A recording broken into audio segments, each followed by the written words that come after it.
అలాగే కొంతమంది సుధీర్ రెడ్డి అనుచరులు అంటూ కొంతమంది యువకులు తిరుగుతుంటారు. ఎక్కడ అమ్మాయిల్ని కొంచెం ధనవంతుల బిడ్డల్ని ట్రాప్ చేసేది, ఆ తర్వాత వాళ్ళ దగ్గర డబ్బులు వసూలు చేసేది, అది కూడా చాలా సుధీర్ రెడ్డికి చాలా చెడ్డ పేరు తెచ్చిందంటారు. నిజమా సార్? ఎవరు ధనవంతుల బిడ్డలు, ఎవరు ట్రాప్ చేశారు, దానికి మా ప్రమేయం ఏంది, దాంట్లో మా జోక్యం ఏంది? మీ పేరు చెప్పుకుని చాలా మంది విధంగా చేస్తుంటారు ఎల్బీ నగర్ నియోజకవర్గంలో. వెరీ రాంగ్ అండి, చాలా తప్పది. ఎందుకంటే అసలు ఎక్కడ అయింది ఏదైనా సరే అండి, ఆరోపణలు ఒకవేళ ఆరోపణలు ఉంటే దానికి ఏదైనా ఆధారం చూపెట్టాలండి. నాకు అనుసరులు ఎవరు ధనవంతుల బిడ్డలను ట్రాప్ చేయడం ఏంది, వాళ్ళని డబ్బులు వసూలు చేయడం ఏంది, ఇవన్నిటికీ నేను వ్యతిరేకమండి. ఫస్ట్ థింగ్ బేసికల్గా నేను ఎటువంటి టైప్ ఆఫ్ మనిషిని అంటే, నేను ఒక విచిత్రమైన మనిషినండి. ఆ విచిత్రం ఏంటంటే జనరల్గా ఇవన్నిటిని కూడా ఏమాత్రం కూడా సహించను. చాలామంది ఇటువంటి పబ్లిక్తో మీరు మమేకం అవుతుంటారు, ఇటువంటి క్యారెక్టర్ ఉన్న వాళ్ళని గతంలో నాకన్నా ముందున్న నాయకుడు పెంచి పోషించిండు. అతని పేరు నేను చెప్పదలుచుకోలేదు.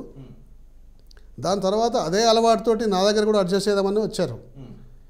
కానీ అవన్నీ నేను ఆటలు సాగనివ్వాలి. అంటే వచ్చిన మాట వాస్తవమే, చాలా మంది వచ్చి మీ పేరు అడ్డం పెట్టుకొని లేదు, అటువంటి ఏ ఒక్క సంఘటన కూడా జరగలేదండి, జరగదు కూడా. అయితే గతంలో ఉన్న నాయకుని దగ్గర ఉన్న వాళ్ళు నా దగ్గర కూడా వచ్చి అదేవిధంగా చేయబోయింది, వాళ్ళందరినీ తోకలు కత్తిరించాను. సరే, ఆ అక్కసు ఇప్పటిదాకా నా మీద ఉందిలేండి, ఇంకా నా మీద ఉంది, నా మీద ఆ అక్కసు వెళ్ళగక్కుతూనే ఉంటారు. రాజకీయాల్లోకి వచ్చిన వాడు సేవా దృక్పథంతో ఉంటే రాజకీయం చేయాలి. కానీ ఇందులోకి వచ్చి ఇందులో డబ్బు సంపాదిస్తామన్నవాడు అవసరం లేదు నాకు.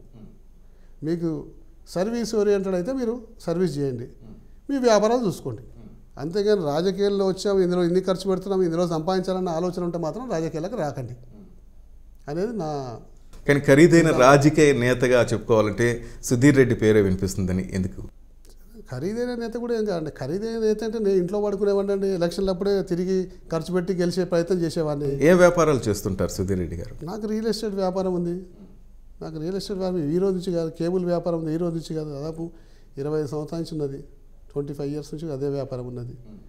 ఖరీదైన రాజకీయాలంటే ఇంట్లో పడుకొని ఎలక్షన్ల ముందర 20 రోజుల ముందర బయటకు వచ్చి డబ్బులు ఖర్చు పెట్టి ప్రయత్నం చేసేవాడిని ఏమో. నాకు పొద్దున్న నుంచి మా రాత్రి దాకా ప్రజలతో మమేకమయ్యాల్సిన అవసరం కూడా నాకు లేదు. టీఆర్ఎస్ సర్కారుపై ఎందుకని మీరు అంతగా గళం ఎత్తారు? ఇప్పటికీ 3 సంవత్సరాల నుంచి ఫేస్బుక్, ఈ మధ్యకాలంలో ఏదో భగవద్గీత మీద ప్రమాణం చేసేది అది ఒక్కటే కాదండి. 3 సంవత్సరాల నుంచి టీఆర్ఎస్ గవర్నమెంట్ వచ్చినాక ఒక్కసారి యూట్యూబ్లో మీరు వెళ్ళి చూడండి. మేము చేసిన కార్యక్రమాలు ఇంకెవరైనా చేశారా? ఏ పార్టీ చేయలేదు. భారతీయ జనతా పార్టీ చేయలేదు, మన కమ్యూనిస్ట్ పార్టీ చేయలేదు, తెలుగుదేశం పార్టీ చేయలేదు, కాంగ్రెస్లో కూడా ఇంకే నాయకులు చేయలేదు. మేము మా రంగారెడ్డి జిల్లా నాయకులు తప్ప ఇంకా వేరే నాయకులు ఎవరు కూడా టీఆర్ఎస్ ప్రభుత్వం మీద ధ్వజమెత్తలేదు. టీఆర్ఎస్ ప్రభుత్వానికి వ్యతిరేకంగా ఎటువంటి కార్యక్రమాలు చేపట్టలేదు.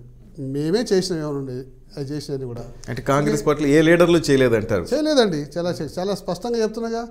మీరు ఒకసారి మా లిస్టు యూట్యూబ్లో ఒకసారి చూసుకోండి, దాని తర్వాత వేరే లీడర్లే చూసుకోండి. చూసుకున్నాక వీళ్ళు పోలిస్తే మీకు తెలిసిపోతాయి. నేనేం చెప్పదలుచుకోండి. నేను చేశాను పెద్ద గొప్ప చెప్పుకుంటలేను, వాళ్ళు చేయలేదని చెప్పి వాళ్ళని కించపరుస్తలేను.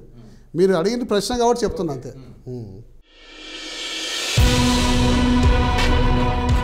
హాయ్ యూట్యూబర్స్, మరిన్ని మంచి వీడియోల కోసం సబ్స్క్రైబ్ చేయండి.